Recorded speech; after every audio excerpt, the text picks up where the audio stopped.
Welcome back, curious sailors. It's Martina from Argentina, reporting from land but still keeping you updated on what's going on at sea. Today I wanted to discuss a little bit how the crew and guest experience has evolved, specifically on board the Serenade of the Seas during its first Alaska season since the ship came back into service. We're gonna go through some of the measures and protocols that have been applied to guests and crew, which of them have changed, so we can have an idea of the similarities, the differences between ships, itineraries, and what might come in the future of cruising and, as I said, of different regions of the world. I stress this because really the region where the ship is sailing will mandate what the governments of those destinations will ask of the guest and the crew. This might be useful for those looking to cruise in the near future or those going to ships that are reopening and to know what you might expect on your vessel.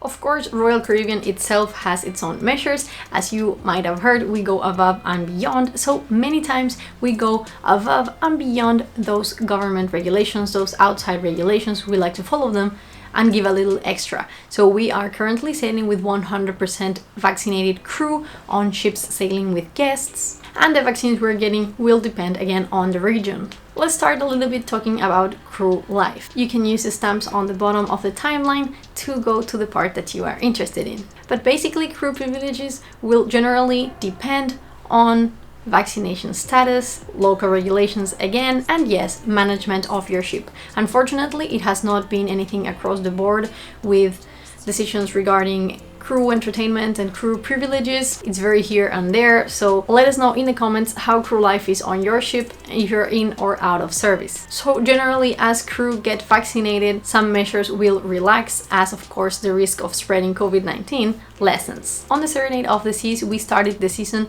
using these wristbands called Tracelets that would monitor not our current location at all times, but if two Tracelets came in contact for more than several minutes at a certain range of proximity, that encounter would be recorded for later contact tracing if somebody would come up as a positive in routine PCR tests that we get, again depending on the status of the ship and government rules. Generally, if a ship is on green status, that means nobody has even symptoms on board. Tests might be conducted once a month. If the ship is in a yellow status, or if there were any symptoms, for example, you might get tested every 2 weeks or even every 1 week. And I've heard those that have the Johnson & Johnson vaccine are getting tested every week.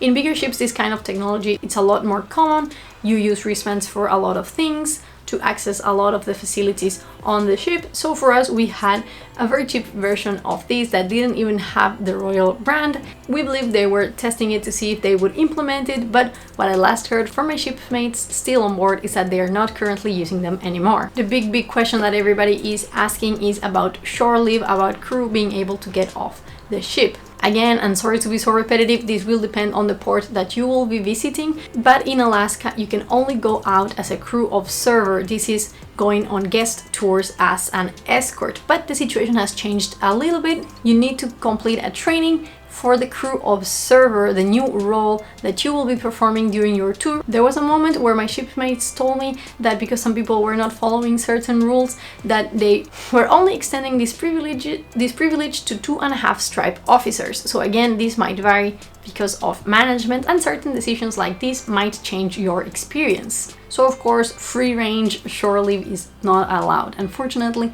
either in Alaska or in Seattle, our home port. We don't have any more temperature checks as we used to have before. And since the season started, we were able to self-serve at the mess once more, since before it was people serving us, so we didn't touch the handles of the spoons, for example. But this really slowed down the service, so they removed this quickly. Of course, as you know, we always have to wash our hands before going into the mess. The crew gym was open, but of course the capacity could not be overcrowded. And for the guest gym and a lot of the guest facilities, only 3 stripe officers were allowed to get coffee, to go into the lounges, but quickly they opened for all crew that normally have the privilege to go back to dining at the specialty restaurants.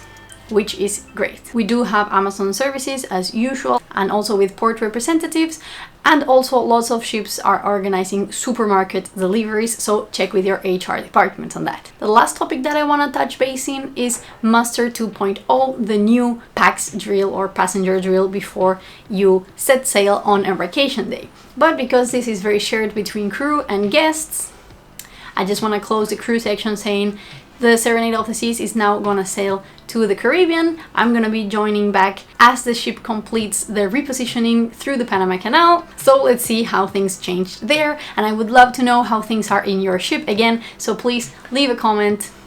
Tell us a little bit about crew life in your ship. So let's talk a little bit about the guest experience on board, specifically the Serenade of the Seas during its Alaska season. Again, I recommend that you check with your travel agents and your Royal Caribbean representatives about specific measures, PCR testing, vaccination requirements, and so on. But Alaska is one of the regions that is requiring vaccination for most of its passengers and is quite strict about it, as opposed to, for example, some Caribbean destinations, Florida most notably, that does not allow vaccinations to be required for any activity.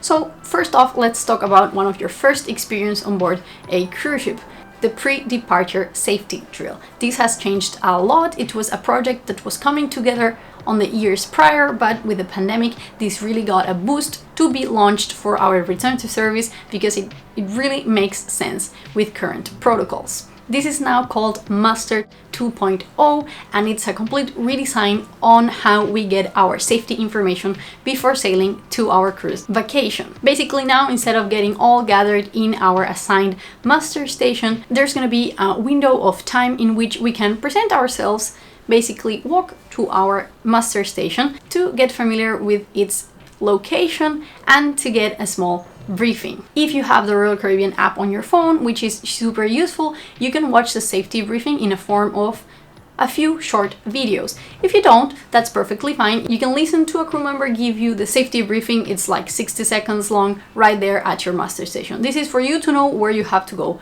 in the case of an emergency. And for crew, this can mean a really nice thing because less people are needed to man the stations. Not all the teams need to be in all the drills every turnaround day. Of course, this will depend again on ship's management, who gets assigned each time, either on an hourly rotation or on a weekly rotation to man the station. So hey, one good thing came out of COVID. Now, specifically talking again about the Alaska season, non-vaccinated guests don't have access to a few areas. If you know the Radiance class, you will know that on deck 6 you have the wine bar and the casino. So yes, these two areas will be for vaccinated guests only, and you will have a wristband to indicate so. Then in the theater, everybody is welcome to come in. There's no need to reserve any tickets since the theater has the capacity at which we're sailing. The only difference is that on deck 5, only vaccinated guests can go in. You can have a cocktail and you can remove your mask while you're seated, and we will keep some seats between family groups or traveling groups. And deck 6 is where non-vaccinated guests can go, as well as vaccinated guests that choose to, but you do need to keep your mask on during the function. All the singers and performers will have these clear screens in front of them, not to spread, of course, anything as they sing, while they don't wear a mask, of course. You will notice them sanitizing between sessions, which is pretty nice, and you will find some seats to be blocked off to keep social distancing. Of course, only family groups can sit in close proximity. So actually this allows a lot of extra space when we are dining in specialty and so on. And on the elevators you will find, again, very colorful and nice graphics indicating the amount of people that can travel in that elevator, or just your family group to allow social distance, or of course just your traveling group. Another difference in the state of Alaska is that non-vaccinated guests can only go on organized cruise line tours. You can only go in Royal Caribbean short excursions and maintain the bubble. Those vaccinated guests are allowed to get off the ship freely. Tracelets are something that are a staple on bigger ships, and we might see those coming permanently to smaller ships in the near future. Again, let us know in the comments below if you've been on the Serenade of the Seas during this Alaska season. How did you find it? If I missed anything, please let us know. It's super interesting to share our personal experiences right here with other cruisers. This is the webpage that you will want to visit, the Healthy Sail Center Frequently Asked Questions from Royal Caribbean itself.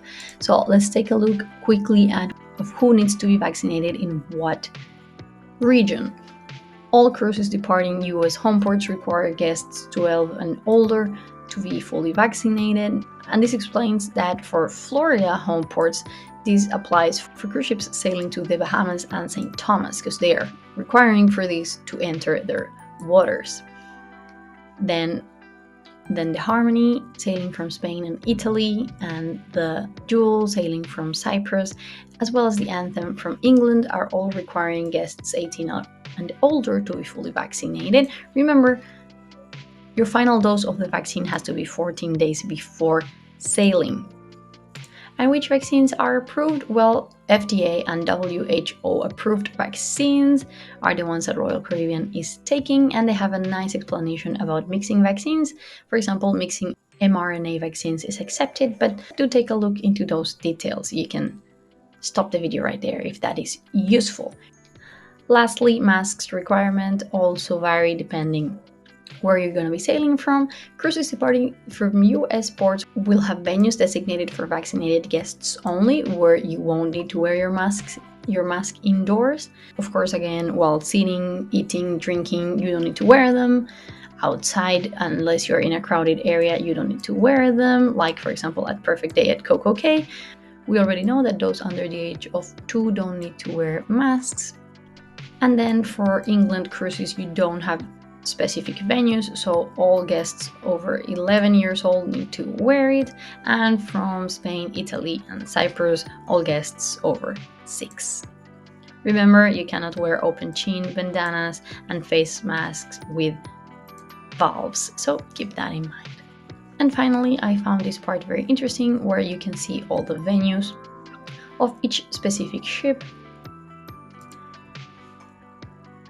and see what venues and activities are available for only vaccinated guests or for everyone. As I mentioned, for Serenade, some dining areas, the casino, the pub, some of the lounges, the nightclub, the solarium, some parties and events, as well as the spa and fitness center, are not available for unvaccinated guests. So do take a look for your specific ship. Thank you everyone for sticking around in the channel. Your likes really help bring the channel back after my break, and I hope you're excited for all the videos coming to the channel and my return to the Serenade in just a few weeks.